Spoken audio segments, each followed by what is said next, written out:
If you're a woman that keeps losing weight, but then regaining it all back again, and you feel like no matter what you do, nothing works for you, so you start blaming your genetics, you start blaming your metabolism, thinking that your body's just destined to ever stay this way. You think your genetics are holding you back. Maybe it's your metabolism and it's broken and you're never going to be able to lose weight. And what if I was to tell you that the actual reason that you're unable to consistently lose weight is because you're always trying to be on a diet? Because I guaranteed if you tried dieting less, you would see more fat loss results and you'd be a lot more consistent. But the problem is the fitness industry doesn't teach you this. The fitness industry wants you hooked on diets. It wants you coming back every single time because that's how you end up filling their pockets. But what I'm going to do in this video is teach you how to break that cycle so you no longer rely on going on diets and you can see yourself losing weight consistently year upon year when you need to. Because right now there needs to be a change in your approach. We need to move away from constantly dieting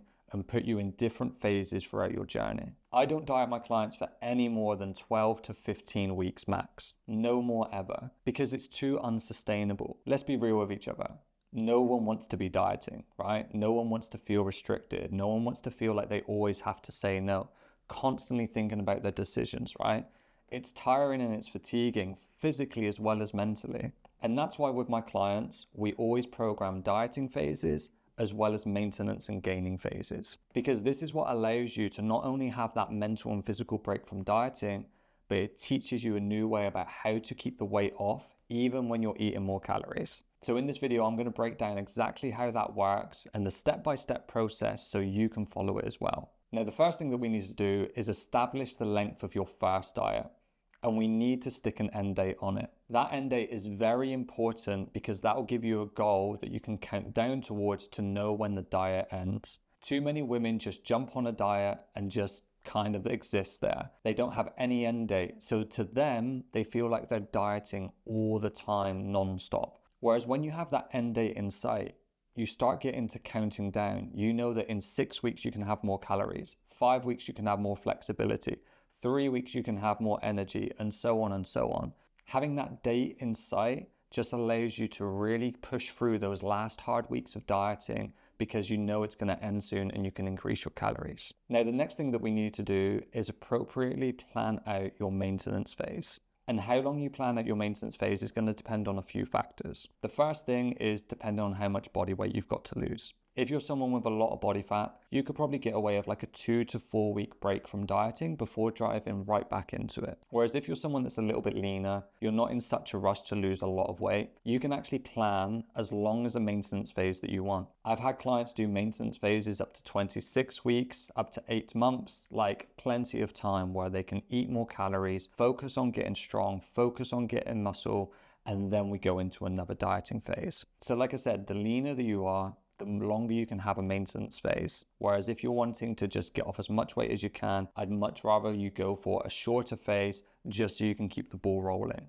Now, when it comes to increasing your calories, which is probably the scariest thing for women, right? Because every time you've come off a diet before, you've just regained everything. You feel like you've undone all that hard work, right? But that's because you choose diets that are unsustainable, and when you can't sustain them anymore, you go back to your old eating habits. This is completely different. This isn't like the times you've tried before, because this time when you increase your calories, you're not going to hit the fuck it button. You're not going to end up binge eating, falling off the wagon. You're actually just going to increase the volume of the current foods that you're eating. You may add an extra 20 grams of rice to your evening meal, you know? You may add a little bit more granola to your breakfast. But what you're not going to do is look to increase all the snacks that you can. You're going to look to make sure that you do it through healthier choices. Yes, you can have more flexibility. Yes, you can fit in a 100-calorie chocolate bar quite easily, but you're not going to hit that fuck it button and just go completely off track. When you do this, you learn how to eat more calories, but maintain your body fat levels. And the main reason that I want you to program maintenance phases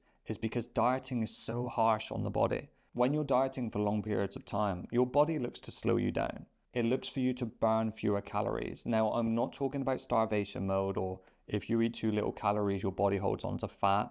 This doesn't happen. But what your body does do is slow you down. So for instance, if I was deep in a diet at this stage, my hands wouldn't be moving like they are. I'd kind of be sat here, a bit mopey, and not have much energy. But because I've got a lot of energy, I can move a lot, right? If you're dieting for long periods of time, that's one way that your body will stop you burning as many calories. You'd stop wanting to get as many steps in per day. Your training would be less intense. These are all in which ways that your body starts to burn fewer calories to stop you being in such a big deficit. It can also skew with your hormones a little bit, particularly your hunger hormones. It can push your hunger hormones up and drive your fullness hormones down. Bringing your calories back up to maintenance sorts your hormones out. It puts you in a better balance, gives you more energy, more strength, and then you can burn more calories again. Once your body's in a good place and you're in a good place, you can get back into that diet and see the best results ever. And that leads us nicely into the final stage. This is where you now go back into the diet, okay? And this is where you're going to get the best results that you have ever seen. Because not only are you already leaner and not regained back everything,